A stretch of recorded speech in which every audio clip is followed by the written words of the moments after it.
So i-amend nyo, sir, yan para i-incorporate na yung anti-EPAL?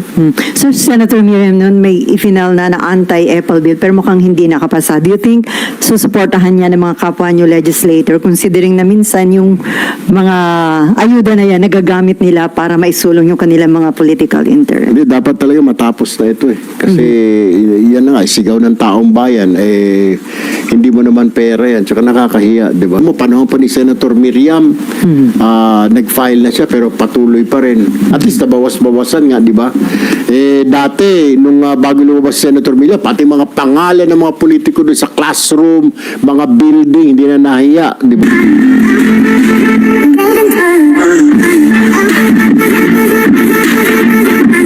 So Senator Miriam, noon may i-final na anti-EPAL bill pero mukhang hindi nakapasa. Do you think susuportahan niya ng mga kapwa nyo legislator considering na minsan yung mga ayuda na yan nagagamit nila para maisulong yung kanilang mga political interest? Hindi, dapat talaga matapos na ito eh. Kasi yan na nga, sigaw ng taong bayan, hindi mo naman pera yan, tsaka nakakahiya, di ba? Bakit mo angkinin, ikaw pa namimigay, ikaw pa mag-aabot ng 5,000 na AIX, ikaw pa magbibigay ng GL mismo, hindi mo naman pera yun. By the way, ito pong may nakafile na po kami na AIX bill sa Senate ngayon. We will just include this anti-EPAL. Another bill yun o isama na lang doon, i-incorporate na lang. Ano yung details? Ano yung ICE bill, sir?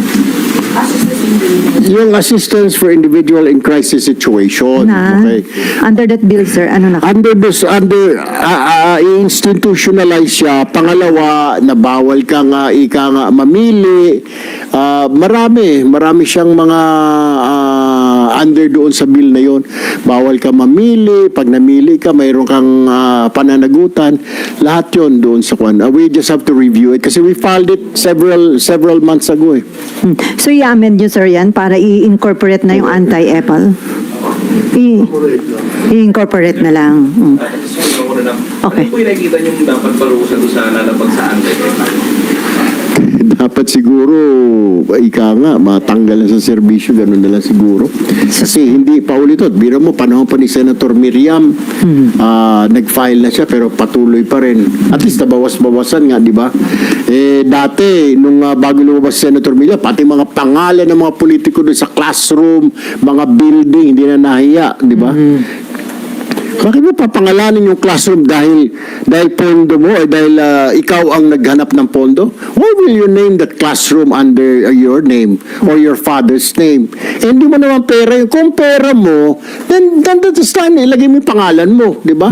Senator blah blah blah blah o Senator Erwin Tulfo, pera ko yun. Pero kung pera ng taong bayan, wala kang karapatan na ilagay. Ilagay mo yung pangalan siguro ng mas maganda, matutuwa ko Filipino.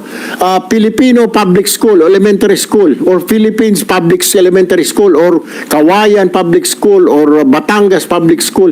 Ba't mo ilalagay yung pangalan mo? Marami yung ganun eh.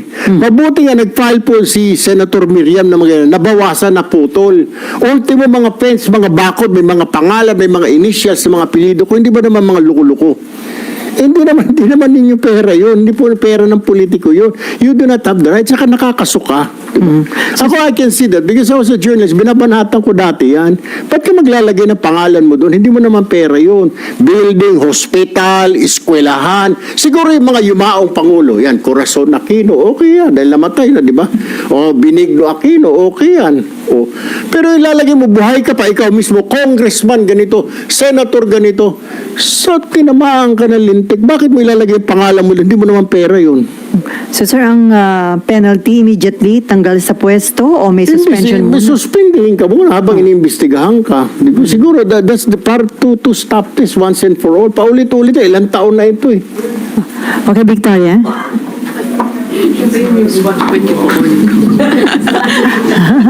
Hi, Sir. Victoria po of ABS-CBN.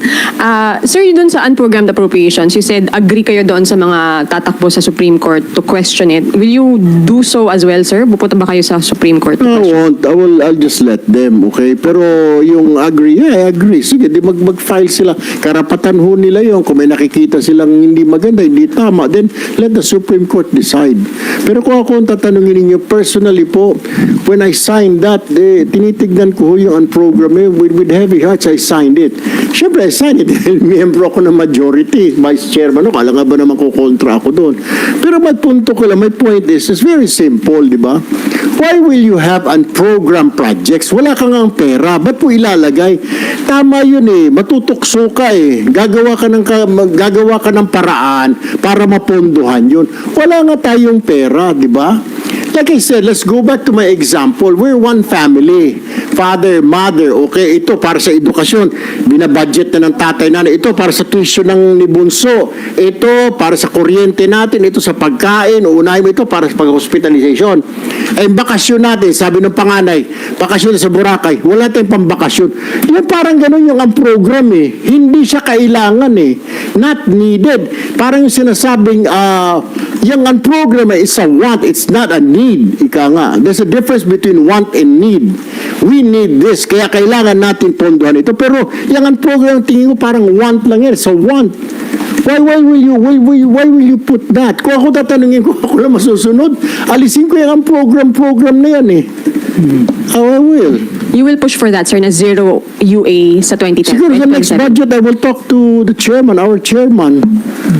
Pag-usapan ho natin. Kasi ayaw na nga ng mga tao, di ba? Because dyan ang galing, dyan nakita yung kalukuhan sa mga program na yan, program na yan, di ba? Sir, doon lang po sa Joint Congressional Oversight, if ever you become a member, sir, ano yung mga gusto nyong tingnan in particular? Agencies, projects? Just don't rely sa report ng agencies kasi may sabwatan, di ba? May collusion. Yung secretary, sasabihin niya, nag-rely lang siya doon sa report ng kanyang regional director. Si regional director, di nakita naman sa DPWH, di ba? Nagsabwatan sila. Bakit hindi ka magpadala ng tao? Tayo dito sa Senate, yung mga tao natin, di ba? Padala ka ng tao doon, inspeksyonin. Ito, malaki-laking halaga, ay ka nga big ticket item. Pupuntahan mo nga doon kung ginagawa talaga ito. Di ba? Huwag ka lang mag-rely. Huwag lang siguro tayo mag-rely sa mga... minsan, kasabwat pa nga nila. Kita naman natin sa Blue River, kasabwat pa nila yung COA. So, ano ba kung mangyayari? Kailangan mo talaga siguro, hindi naman lahat ng project puntahan natin, pero we have to choose, di ba? Parang random, Sally. Papunta ko sa Zamboanga, malaking tulay daw ito. Ginagawa ba ito? O ito, may maliit na farm to market, tignan ko rin ito.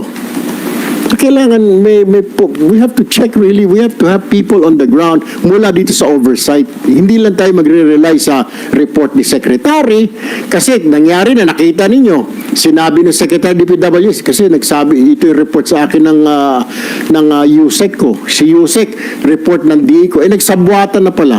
Mas maganda kung magpadala tayo ng tao. Diba? Pero sir, ano yung dapat maging priority na bantayan ng mga infra projects? Yung bang national irrigation, farm to market road, flood control? Alin sa tingin niyo ang dapat maging priority sa Lahat yan. Lahat yan. Yung lalo sa DPWH kasi diyan talaga mainit. Diyan nakita natin yung corruption. Tapos sumunod yung sa irrigation. May mga na-discover pa kami na ang tagal-tagal na irrigation project doon na lang sa lalawigan namin sa Baganga, Davao Oriental. Hindi na natapos yung for several years now. Sagot ng irrigation ng NIA, wala raw pondo. Taon-taon naman may pondo, di ba? So kailangan siguro talaga nating yung makita natin, huwag lang tayo mag-rely sa report. Okay, before I more, so sir, malakas naman yung inyong kumpiyansa na under 2026 budget, talagang ito yung mapapakinabangan na at may iwasan na yung corruption. To tell you honestly, as a journalist, You're not sure? sure, kasi my instincts tell me na gagawa ng paraan. May mga gagawa ng paraan eh. Diba? You cannot stop corruption immediately. Because it's nasa system na yun eh. At least minimize under... Exactly, para pong cancer. Diba? Nakaspread out. Kung sabihin, inom ka na isang gamot, 2 pill, isang chemotherapy, tapos na kagad, patay na. Diba? Siguro dahan-dahan, it will take years. Kaya dapat sunod-sunod. Tapos yung inumpisahan ng administration, yung susunod administration, mai-sustain niya. The problem with our government, pag iba na yung nakaupo, hindi na susundin kung yung ginawa inumpisahan nung una. Alam naman natin lahat yan eh. Lalo sa local government, pinatayo itong stadium na ito. Kasi pangalan ni Mayor yan, kalaban ko yan. Sa kanya yung credit. Ganun nangyayari. Sasabihin, credit ni Kwan yan, credit ni BBM yan, kaya hindi ko gagawin. Ba't ko gagawin yan, suporta yan, iba na lang sa akin. So, walang continuity because of that attitude. Makikredit niya sa BBM administration. Makikredit niya sa Duterte administration. Makikredit niya sa Aquino administration. Wala bang continuity? Yun yung sinasabi yun natin. Yun ang observation ko. Kahit kayo as journalist, alam naman ho ninyo yan, di ba? Yun ang problema dito sa gobyerno natin. Okay, Amor. Sir, balikan ko lang po yung sa unprogrammed. Sir, during the BICAM po ba, paano yung naging takbo ng discussions on unprogrammed? Inopost nyo rin po ba siya during BICAM? And ano po yung nangyari, bakit na-retain pa rin yung much of the unprogrammed funds? Yung isa sa mga, kaya nga nagkaroon ng, di ba, ilang araw na hindi nag-meet yung BICAM, ilang oras na antala na pinag-uusapan, nagkakaroon ng hagil, baka pwede kasi they're saying sa Congress, kailangan ito, pag nagkaroon tayo ng pondo, the point is, I was telling our chairman, sabi ko, wala nga tayong pondo dyan na chair. Sabi ko, bakit natin mapayagan yan, di ba? So, pero sinasabi nila, pag nagkaroon nga tayo ng pondo, kasi who knows, baka may mga ganito, may mga excess, may mga excess na income. Kung may mga excess ka na income, itago mo na lang siguro, tapos talaga yung doon sa mga, pero wala pang ganun wala naman talaga tayong excess na income kasi puro deficit Where will you get the excess income? Di ba, aminado naman ng DOF, lagi tayong deficit, meron tayong deficit. Sa tax target natin kulang lagi. Kulang. Hindi naman tayo maabot yung 6.793 trillion na budget na yan. Hindi naman na-collect yan this year. You do your research. Hindi naman na-collect yan. Dapat, 6.793, dapat yun ang na-collect natin, 6.793. Wala nga aminado pa yung DOF, pinapangutang pa natin. Diba? So, we have a problem here, ladies and gentlemen. Why will you spend so much, yung income mo kakarampot, then yung expenses mo sobra-sobra. Bad economics, di ba? That's what I'm saying. Yung program yan, pag nagkapondo, paano ka nga, yun hindi medyo na-explain sa akin. Paano? That's what I was questioning during kaya pag nagkaroon ng break, di ba? Ang tagal. Nagtataka din kayo. Bakit ang tagal yung nangyayari? Ilang araw, mayroon pa nga 2 araw na hindi nag-meet yung BICAM dahil di magkasundo Kasi isa nga doon, dyan sa program na yan, and I was asking them, why do we have, kasi baka may kikitain.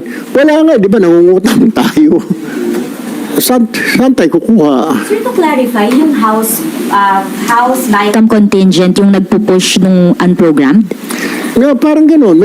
They're saying na kailangan natin na ilagay. Tapos meron din naman kami sa Senate na mga unprogrammed. Ibig sabihin, hindi sila talaga a priority. Pag hindi priority po yung programa, yung proyekto, doon nilalagay sa unprogram. Di po ba? Pag may excess, ibig sabihin, hindi siya prioridad Di ba? Kahit tayo din, di ba? Pag sweldo natin, meron tayong yung may mga itinatabi muna para inililista natin. Pag magkapera, pag may nagbigay sa atin, pag nakautang tayo, doon natin ilalagay. Tsaka natin mapupondohan yung itinabi natin. Kasi when I was a journalist, I was like that. Gusto ko bumili ng motor. May pambayad ako ng kotse. Gusto ko bumili ng extra ng motor.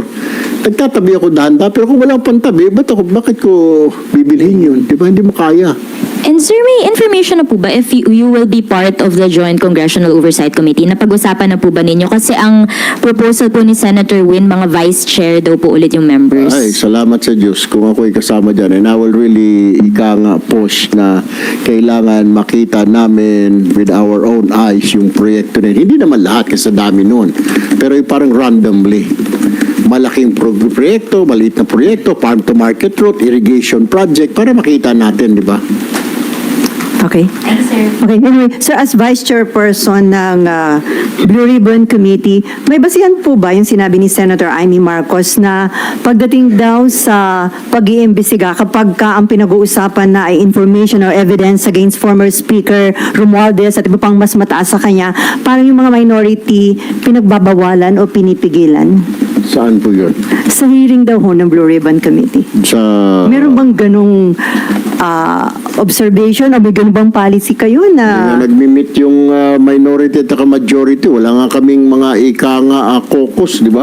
So paano man sila mapagsasabihan? Number 2, si Senator Ping, chairman siya ng Blue Ribbon, hindi naman siya nakikiusap. Alam niyo naman, suplado si Senator Ping. So wala ako naririnig na pinagsasabihan na pag si Senator, tungkol kay Speaker Romualdez, wala akong narinig. But number 2, hindi naman kasi nagmi-meet eh.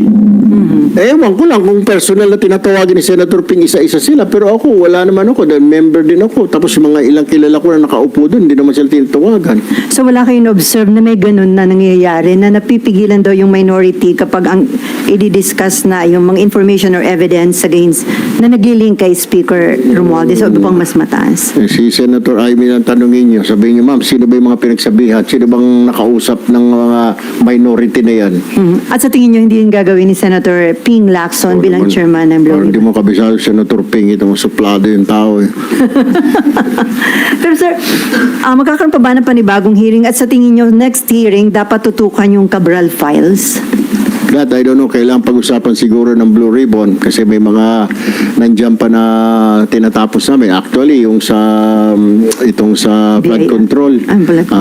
magagawin ng committee report. Tapos meron pa yung sa BIR ngayon.